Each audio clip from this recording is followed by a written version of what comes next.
नारायण नारायण नारायण। श्रीमद् भागवत कथा के अंतर्गत प्रथम स्कंध से आज श्रवण करेंगे श्री कृष्ण की काम विजय। सच्चिदानंद रूपाय विश्वोत्पत्त्यादि हेतवे तापत्रय विनाशाय श्री कृष्णाय वयम नमः। श्री कृष्ण की काम विजय।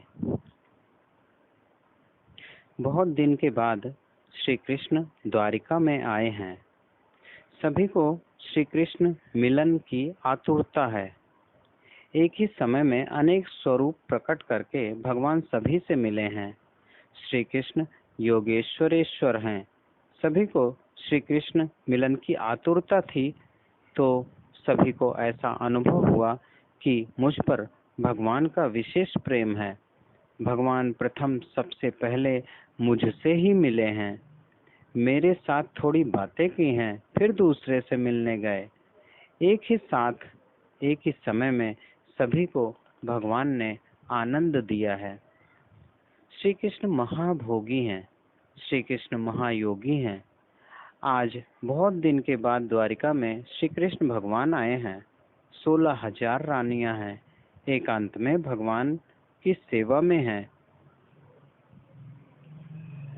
कोई चरण की सेवा करती है, कोई तांबूल देती है, कोई हाव भाव से भगवान को वश में करने का प्रयत्न करती है। उसी समय राजमहल में कामदेव आए हैं। कामदेव श्री कृष्ण को बाण मारते हैं।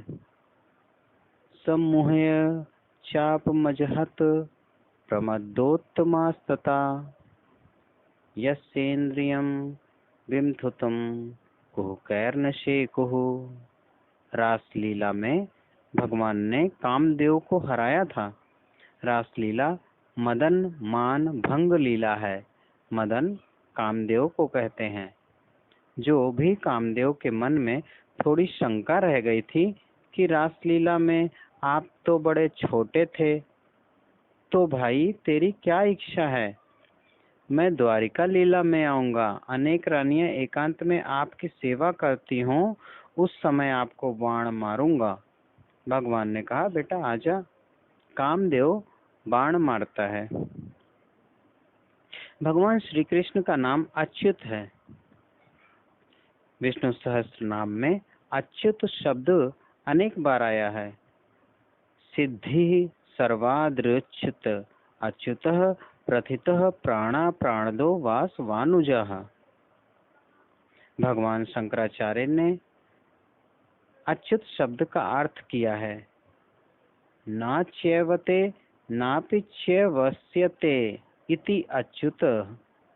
श्री कृष्ण को काम का स्पर्श नहीं है। जो अपने स्वरूप से नीचे गिरता है उसे संस्कृत भाषा में च्युत कहते हैं। श्री कृष्ण पूर्ण निष्काम है। श्री कृष्ण के चरण में गंगा जी हैं। भगवान शंकर के मस्तक में गंगा जी हैं। एकांत में सुंदर रानियां भगवान की सेवा में हैं। प्रभु को वश में करने का प्रयत्न करती हैं। उसी समय कामदेव बाण मारता है। श्री कृष्ण की सेवा समर्पण करने वाला कामाधीन नहीं होता है। श्री कृष्ण का कामदेव क्या कर सकता है? कामदेव ने धनुष बाण फेंक दिए हैं। मेरे में कुछ शक्ति ही नहीं है। ऐसी अति सुंदर रानियां एकांत में सेवा करती हैं, मैं बाण मारता हूँ, उनको कुछ भी होता ही नहीं है। श्री कृष्ण पूर्ण निर्विकार हैं। श्री कृष्ण महायोगी हैं और श्री कृष्ण महाभोगी हैं। इसी से सिद्ध होता है कि श्री कृष्ण देव नहीं है, परमात्मा है। द्वारका में द्वारकानाथ रोज 56 भोग का भोजन करते हैं। आप कभी भेंट द्वारका में गए होंगे। भेंट द्वारका में तो भोग की कोई गिनती ही नहीं होती। सत्यभामा जी ले आती हैं, जामवंती के यहाँ से आता है, रुक्मणी जी ले आती हैं, श्री राधा जी के यहाँ से आता है, वैष्णव ले आते हैं। सभी सुंदर सुंदर सामग्री बना कर ले आते हैं। भगवान सबका प्रेम देखकर सभी का भोजन करते हैं। इतना खाते हैं तो भी कभी उनको अजीर्ण नहीं हुआ। नारायण नारायण नारायण। संसार भगवान का नाटक है। भगवान सब प्रकार की लीला करते हैं। माखन चोरी करते हैं, उंगली में गिरिराज गोवर्धन को धारण करते हैं। भागवत में तो ऐसा वर्णन आता है कि सत्यभामा जी के पिता सत्रजित का जब मरण हुआ तब भगवान ने रोने का भी नाटक किया है। व्यवहार में सब नाटक करना ही पड़ता है। भक्ति में भूल हो तो भगवान क्षमा करते हैं, परंतु व्यवहार में भूल हो तो वे त्रास देते हैं, क्षमा नहीं करते। व्यवहार में बहुत सावधान रहना पड़ता है। सत्रजित का मरण हुआ, भगवान ने विचार किया आज थोड़ा सा तो रोना ही चाहिए। अगर मेरी आंखों में आंसू ना आए तो ये सत्यभामा रोज मुझे सुनाएगी। मेरे पिता का मरण हुआ, इनकी आंखों में 2 आंसू भी नहीं आए। भगवान ने कहा मुझे सब कुछ आता है तो मुझे रोना भी आता है। रोने लगे। मेरे ससुर जी थे, मेरे मस्तक पर छत्र था, मुझे कोई चिंता नहीं थी। हाय रे, मेरे ससुर जी गए। रोने लगे। भगवान नाटक करते हैं। भगवान नाटक करते हैं। संसार ही भगवान का नाटक है। सभी जीव नाटक करते हैं। जगन्नाटक वैभवः गोपाल सहस्त्रनाम में भगवान का यह नाम है। भगवान ने रोने का नाटक किया है। भगवान सब प्रकार की लीला करते हैं। भगवान ने एक लीला कभी नहीं की है। 56 भोग का भोजन करने से, बहुत खाने से मुझे अजीर्ण हुआ है, बुखार आया है, ऐसा नाटक भगवान ने कभी नहीं किया है। रोज रोज 56 भोग का भोजन करने से उन्हें कभी अजीर्ण नहीं हुआ है। अगर 2-3 दिन 56 तरह का भोजन आप ले लें तो आपको खबर पड़े कि क्या होता है। अच्युतम केशवम हो जाएगा, अजीर्ण हो जाएगा। भगवान को कभी अजीर्ण नहीं हुआ। महायोगी हैं, महाभोगी हैं। भगवान योग और भोग दोनों विरुद्ध है। विरुद्ध धर्म भगवान में परिपूर्ण दिखते हैं। दोनों काम नहीं हो सकते। योग भी करे कोई और भोग भी करे। भगवान महायोगी भी हैं और महाभोगी भी हैं।